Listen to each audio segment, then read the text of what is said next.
to another interview questionnaire with Migdalia Bonilla, my wonderful co-host, star, guest, whatever you want to call her, She's happy with being called whatever. Be careful with that. Shall we begin? Yeah, absolutely. Stunning. Do you want reconnection with your parent, or is your healing about creating your own family of support? It's more so creating my own family of support. I definitely think that you are able to pick your own family if you so choose. Like, we see our best friends and we're like, oh my God, they're family to us, or they're the brother or sister or whatever I never had growing up. And, why can we choose them in that moment rather than not, if that makes sense? So as for the reconciliation, no, not reconnecting was never a thought in my mind, honestly. Right. Why don't you want to reconnect with your biological mother? She made her choice to leave, and then I made my choice at 11. I didn't want this back and forth thing. I didn't want her coming into my life and disturbing the peace that I had.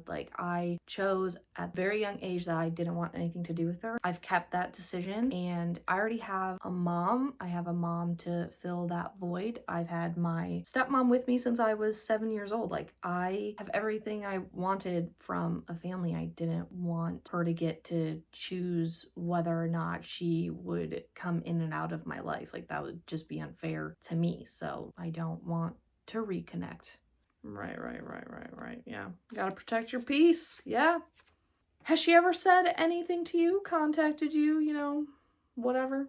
Yeah, she does this thing where she tries to make it seem like my dad is the bad guy, when in reality, she's the one that chose to leave. She's the one who wanted to sell drugs and party and choose her sex partners over, raising children. But she does text me every few years, to the point where I had to tell her stop texting me or I will file harassment charges on you. And the funniest part of it all was she tried to defend herself or say all these things about me being brainwashed, and then I gave her a piece of my mind, all this anger from the years, and she immediately changed her tune and was like, did that make you feel better? Blah blah blah blah blah, I'm gonna sue you for your name so that way you can change it because you don't deserve to have such a beautiful name and whatever else, so your new mom can give you a name. And it was just a whole weird thing. So she does this every few years, and up until now she's been pretty quiet, but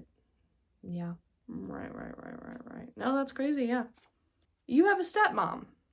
What's that like?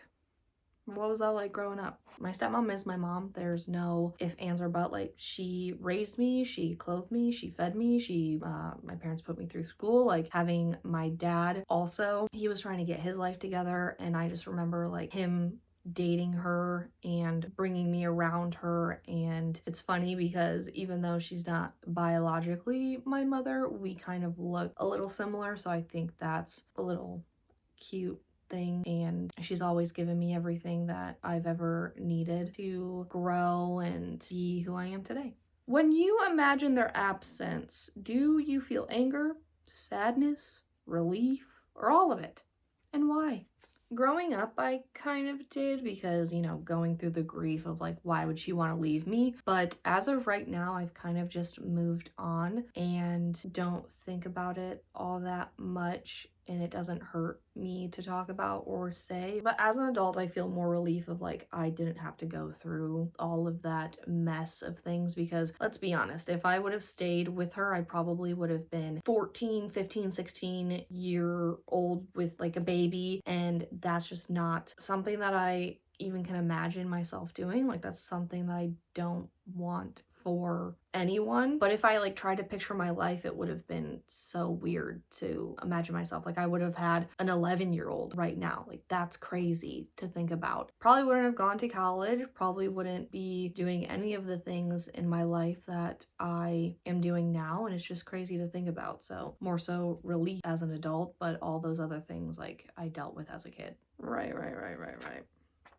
Are you ever curious about your biological mother's side of the family? Do you have relationships with any of them? There are some points where I get curious, and before I had like an uncle reach out and he wanted to invite me over to Thanksgiving, and I was like, if you want a relationship with me, like let's take it slow, we'll go out for coffee or whatever. And then as soon as I said that, he got so mad and was like, I'm your family, like blah blah blah. And I ended up calling my maternal grandmother by her name, her real name, and he got offended by that too. Is like, you used to call her Ma, and this is ridiculous, and blah blah blah blah blah, and we're your family, like just come over for Thanksgiving, like this is just all of these things. And I was like, yeah, I don't want to waste my time with this. But the only person that I actually talked to is my sister from that side. That was it. Not even the second born. Like, I know I have 6 siblings, so I talked to the third born more than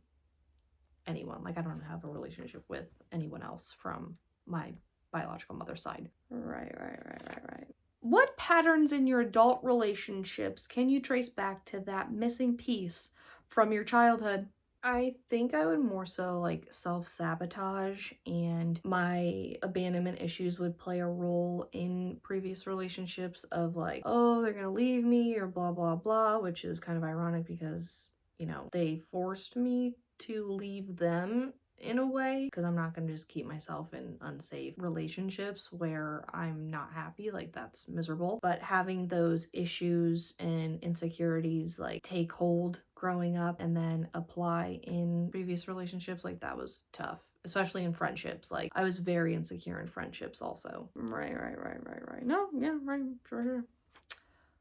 All right, folks, that is all we have for today. I hope you have a great weekend. Be safe out there, be crazy, be wild. See you later.